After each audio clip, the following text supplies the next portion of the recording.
Imagine leaving your family behind with one simple promise: I'll be back soon. Now imagine returning 3 years later, only to discover that every single person had vanished. No bodies. No signs of violence. No cries for help. Just silence. And one mysterious word carved into a wooden post: CROATOAN. More than 4 centuries have passed, yet historians still can't answer one simple question. What really happened to the lost colony of Roanoke?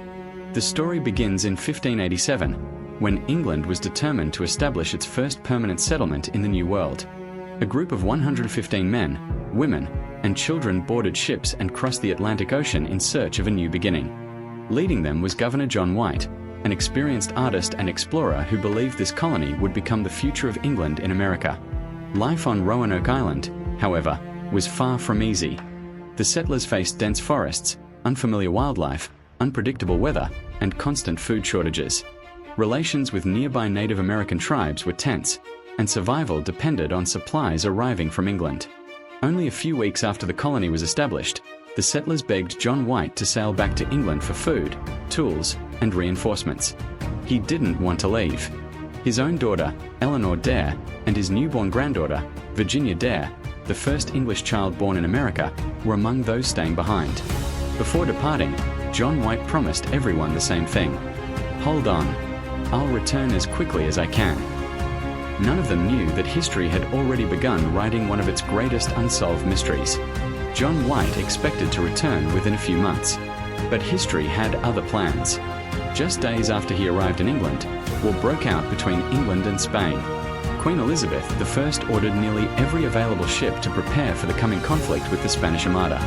For White, it was a nightmare. Every request to sail back was denied.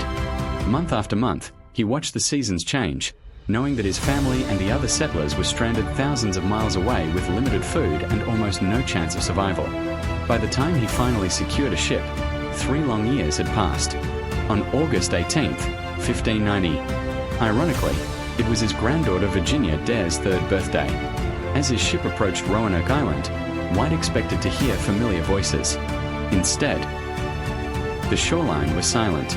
No smoke rose from the chimneys. No children ran toward the beach. No one was waiting. The settlement appeared completely abandoned. The houses had been carefully dismantled rather than destroyed. The wooden fortifications were gone. There were no signs of a battle. No burned buildings. No scattered weapons. No graves. It was as if the entire colony had packed its belongings and disappeared. Then White noticed something strange. Carved into a wooden fence was the word: CROATOAN.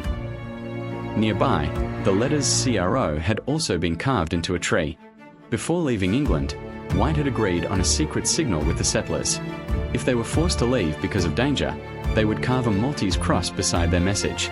But there was no cross, only the word. To White, this meant they had probably left voluntarily, or at least, they had enough time to leave without being attacked. He wanted to sail immediately to CROATOAN Island, where friendly Native Americans lived.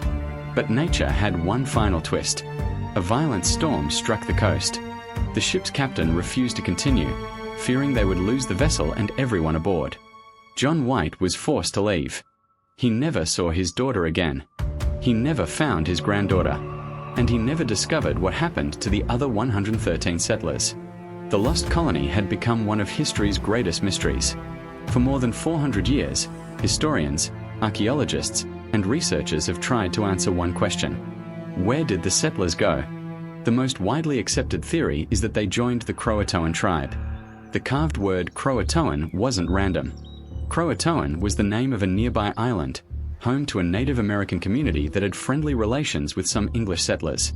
Many experts believe the colonists, facing starvation and isolation, chose to leave Roanoke and live alongside the tribe. Years later, English explorers reported meeting Native Americans with unusually light-colored eyes and European features. Some even claimed that a few tribes possessed English tools and could speak a handful of English words. But none of this proved what had happened. Another theory is far darker. Some historians believe the settlers tried to move inland but were attacked by hostile tribes before reaching safety. Others think disease and famine slowly wiped them out. A few researchers even suggest they attempted to sail away using small boats, only to be lost at sea. Then came archaeology. Over the years, excavations uncovered English pottery, weapons, tools, and household objects in different locations across North Carolina. These discoveries suggested that at least some settlers may have survived long enough to relocate. But no mass grave has ever been found. No complete settlement has ever been discovered. And no piece of evidence has answered the mystery once and for all. Today, the Lost Colony of Roanoke remains one of history's greatest unsolved disappearances. Did the settlers build a new life among Native Americans? Did they perish while searching for food?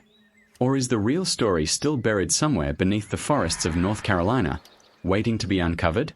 Perhaps the truth has survived, hidden for more than 4 centuries. What do you think happened to the Lost Colony of Roanoke? Share your theory in the comments. And if you enjoy true mysteries and unsolved historical cases, subscribe to Dark Case Chronicles, because some of history's darkest secrets are still waiting to be revealed.